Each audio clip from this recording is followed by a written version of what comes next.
Fresh off a national championship, Will Richard will hope to make an NBA roster this summer, or at least go through summer league. He has had quite the college journey, spent 2 years at Belmont before becoming Todd Golden's first recruit at Florida. It, of course, culminates, like we said at the top, with a natty. We have Will Richard checking in at 67 on our consensus sleepers media big board. Greg had him at 65th, Carter at 69th, Ralph, the high guy, at 48th. I had him at 57th, and Dion, you were the low man at Yeah. 75th. What do you think the people need to know about Will Richard? Um, he was the odd man out on Florida, in my opinion. A lot. Like a lot. A lot, not even fringe, just clearly the odd man out. Yeah, it was like when Florida's about to make a run, it's like, okay, is Will Richard out there? Yes. Did we know that? Sometimes. And I just feel like that Florida team was so talented.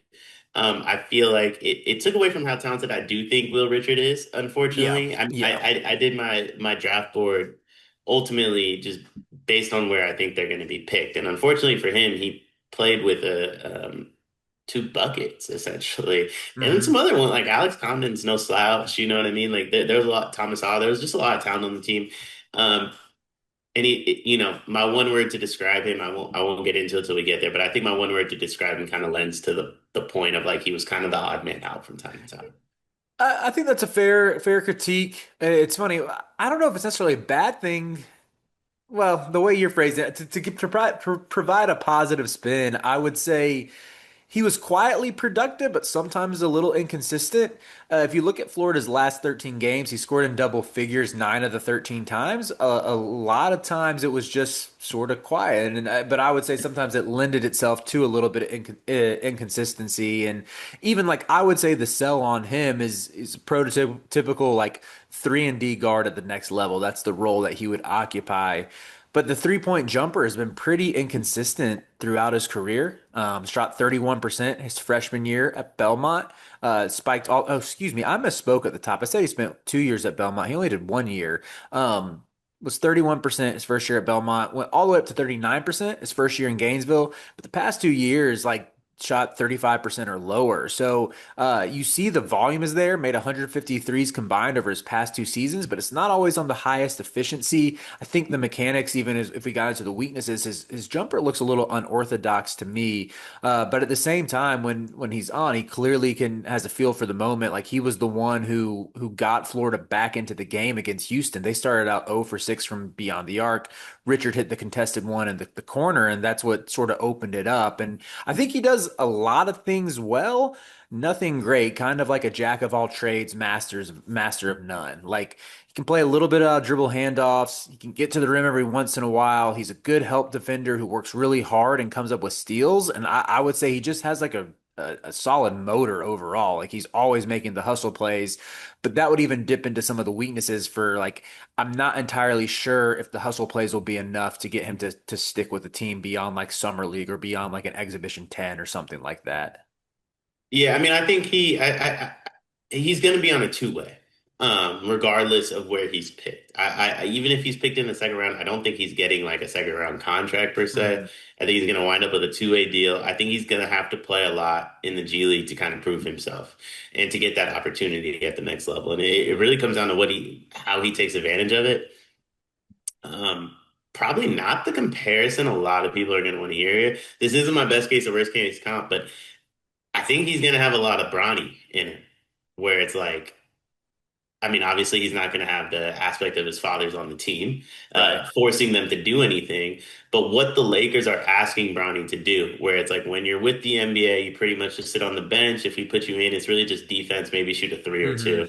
And it's Hmm. going to be very, very sporadic. But when you go to the G League, we want you to be the ball handler, something you've never done before. Hmm. And you're going to have to learn a whole new position. And I think Will Richards going to have to learn a whole new game. And I do think he's going to have a little bit of like the same pattern that Bronny's going to, and depending on how he takes advantage of it. I'm not saying it's impossible for him to take advantage of it, but um, it does feel like compared to a lot of prospects, it's the deck's stacked against him a little bit here. Yeah, I could see that for sure. To see like in the G League, does he become more of a primary ball handler? He was a solid like man. Even sometimes calling him like a secondary playmaker. Like he could he'll find the open man. He's a smart passer, but even at this point, I don't know if I would say like you want Will Richard playing out of ball screens a lot and making reads, trying to like create offense for others. Like I think that's something that needs to continue to develop. But I would say in order for him to like fully carve out a niche in the NBA, that's got to be something that comes along. So some of those traits being covered, let's get into all of our categories. Dion, what is your one word for Will Richard? I said quiet.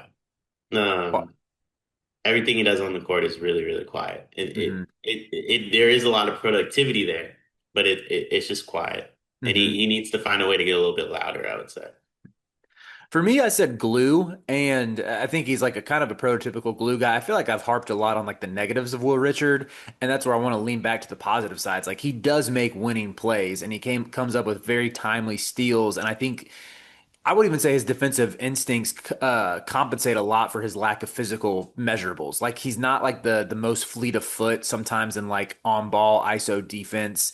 I wouldn't necessarily say he looks the most nimble and sometimes plays a little upright, but he can make up for it by being such a smart player with his instincts and just like what we saw him do throughout the tournament of hitting very timely shots. I think, yeah, that's the world in which he succeeds in the NBA. What about his ceiling or his floor? Which of those two do you think he's more likely to hit? Oh, I said his floor. I said floor as well. And I think, yeah, just I basic mean, math. respectfully, we're talking about a guy that like is going to be picked in the 50s and 60s. Yeah, yeah. It's just basic math. The percentages are higher than they hit their floor. What about a team fit for Will Richard? I said the Lakers. So I think Will Richard, like you mentioned, 3 and D. I think he's incredibly small for the actual NBA 3 and D role. He's 6'4". 3 and D wings in the NBA are lengthy, right? Like that. That's Hmm. why that's how they get that mantra. So I think he needs to play on teams that have primary ball handlers that aren't point guards. So a Luka, a Jokic, you could even make an argument for like a Tatum or a Paolo with Orlando. But if he goes Hmm. to a team where their primary ball handler is a point guard, I don't know if they're going to want to play Real Richard next to him. And I also don't know if he's fit to play point guard right away. Hmm. I would actually like that fit a lot, and I think when you look at how, I mean, the this Lakers front office has done a pretty good job of finding like some diamonds in the rough, so to speak, through the draft, and guys have developed more quickly than you expected. I think like Austin Reeves is the poster child of that. But even remember that? Can we? I don't mean to interrupt you. I'm so sorry. Actually, keep going. I was gonna say, remember when Troy Brown was like a relatively competent NBA player for the Lakers for a season? Like they've had some success with these either post hype sleepers or like the second round undrafted guys. I was going to say the Austin Reeves stuff's one of the biggest scams in the history of the NBA. He turned down being picked like multiple Yeah, times, and it yeah, was the that's right true. It's choice. It true. was the It's right true. choice. But it's not like these teams passed on Austin Rivers. He passed on them. Because he wanted to play with Bron. Well, Uh, I mean, honestly, I mean, where this isn't an NBA draft video, but like you can be guaranteed multiple years if you don't get picked in the second round. yeah, And so yeah. he was choosing what was a better contractual path for him than being picked 37 or 38 to Detroit, Hmm. which is, I mean, those are his words. It's fair, fair, fair, fair, fair. But all right, well, I'll get us back on track. I said for the best team fit was the Bucks. This is a little bit contingent on them not trading Giannis, which like who knows what happens with that. But just looking at like the guards and wings who are getting playoff minutes for the Bucks, I'm like, I want to send Will Richard to a place that has a superstar with a supporting cast. It's like, yo, come on, Will. If you can't beat out like AJ Green, like what are we doing here? Like enjoy the G League for a little bit. AJ Green's a Um, shooter. what'd you say? AJ Green is a shooter. Yeah, and they do love him in Milwaukee. That's no disrespect to AJ, but 5 years from now, where do you see Will Richard? I said 5 years from now, I see Will Richard in the G League. I I, think s- I don't see Will Richard going overseas. He doesn't seem like one of those types of dudes. So I think he plays in the G League for a long time.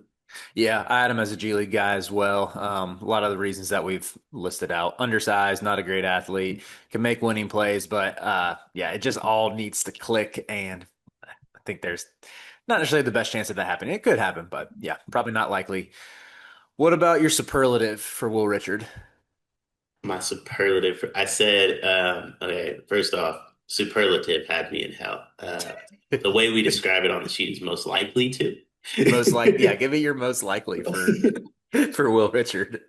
I said make an all defense team.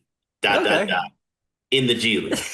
That has become your signature bit during these videos is getting the caveat. Jameer Watkins, 20-point scorer Yeah, in the G in the G League. League.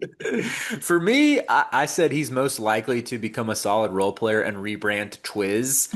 I didn't know this until I looked on his I looked on his Instagram, but Twiz is apparently his nickname. Like the Florida basketball official Instagram account would be like another three for Twiz. And to me, he seems like one of those dudes who he's like, man, just being Will Richards not cutting it. That's why I'm having to go back and forth from the G League. Let me go by Twiz so people remember me a little bit more. It's just like Twiz Richard instead of Will Richard. Kind of sticks on your brain a little bit more. That's insane. That's an insane name. All right, so what's your best case scenario for Twiz for his pro comparison? I say the best case scenario is Moses Moody. Oh, okay. I like that shout. Yeah. I Moses, also, because Moses is only what, 6'5" too? He's like yeah, something like yeah, that. and it's Six a five, big six issue. six. It's a big Like, issue. Moses is like, I also think like I think this too about Will Richard. Like you mentioned 3 and D. I don't think Will Richard guards the greatest. I think he guards forwards really, really well though. And that's hmm Moses's problem too, is like if Moses had like 4 more inches on him, like I think we're talking about a guy that makes $150 million. Yeah. But I think because he's a guard that we kind of have to play at power forward, hmm um, it really does hinder like how much he can be on the court. I think that's a really good point. I would even say, like, going back and rewatching the national championship game against Houston, there was a lot of times where there was LJ Cryer or I would say he was able to use like his frame to be bothersome towards Uzan a little bit, but Uzan was able to get by him and get him on his hip. For me, I said the best case would be Contavious Caldwell Pope. I was thinking of another somewhat undersized two guard who's mainly just out there to shoot threes and play defense. I will say, like, for him to be KCP, he's got to improve as an on-ball defender. But KCP has a lot of the same like off-ball traits, has a knack for coming up with steals. But he's definitely a little more, again, quicker, twitchier, like better agility than Richard. That would hinge on like him improving in those areas. Yeah, I like that shout. I think KCP, I do best case scenario, and I probably keep mine a little too realistic. KCP is like literally his best case scenario. I just don't know if I see that like being like ever happening. But like that Yeah, is definitely his best, like because that's Moses Moody's best case scenario yeah, too. right, right. That's the archetype. How about a worst case for Will Richard? Is with Jarrett Culver. Um, Although they had different college careers, Culver was like a bucket. I also Yeah. hot take. I said Culver should have came out as a freshman. I couldn't believe he went back for his sophomore year. I thought he cost himself a lot of money there. I But was such a big Jarrett Culver fan coming out of the draft. Ralph and I have talked about this, that like when he was drafted fifth overall, I was like, this dude's, yeah, he's making all-star teams. when he was a freshman, and I don't even know if he started on that tech team, but I remember watching him play, and I'm like, oh, this is an NBA dude. Like he should just hmm go. And granted, he got drafted higher because he stayed, but I think his like him staying kind of like he had less time to develop in the league. They were Yeah. quicker to give up on him. And Yeah, I kind of makes feel that sense. way about Will Richard. I think Will Richard has a lot of developing to do to be an NBA player, and he doesn't have the time to do it because of his hmm age. And I do, unfortunately for him, think like they might give up on him quicker than they would that one and done freshman or that overseas guy who's only like 18. Yep, yep. He's already 22. He turns 23 in December, just for a little context there. For me, I said worst case was Phil Booth, another guy. He scored 20 points in the national championship game in 2016 as a member of Villanova, was like the same combo guard who's more of a two, who's a little bit undersized, was a really productive college player. And I think Phil Booth might have had a season or two in the G League, but has mainly been an overseas guy since being in being pro. And I just, some of the parallels there with big games in the national title game and just didn't really have the athleticism, didn't really have the wow factor to stick despite doing all like the winning plays. Full transparency, no idea who Phil Booth is. It's Oh, he went okay. to Nova. Yeah, he played at Villanova. He was a bucket at Nova. He was a problem, especially came back after they won it all in 16 and was like really good, but yeah, just never Yeah, stuck in the league. I clicked on his Wizards, a bucket at Nova's stretch. What did I he average at Nova? I mean, I mean, his final year he averaged 18. Okay, see, that's what I was talking about. His last year at Nova, he was a bucket. I knew I wasn't misremembering that, but Yeah, yeah. I won't discuss the other 4 years at Villanova.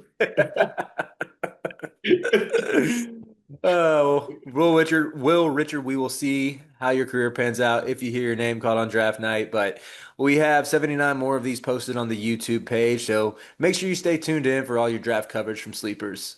Like and subscribe.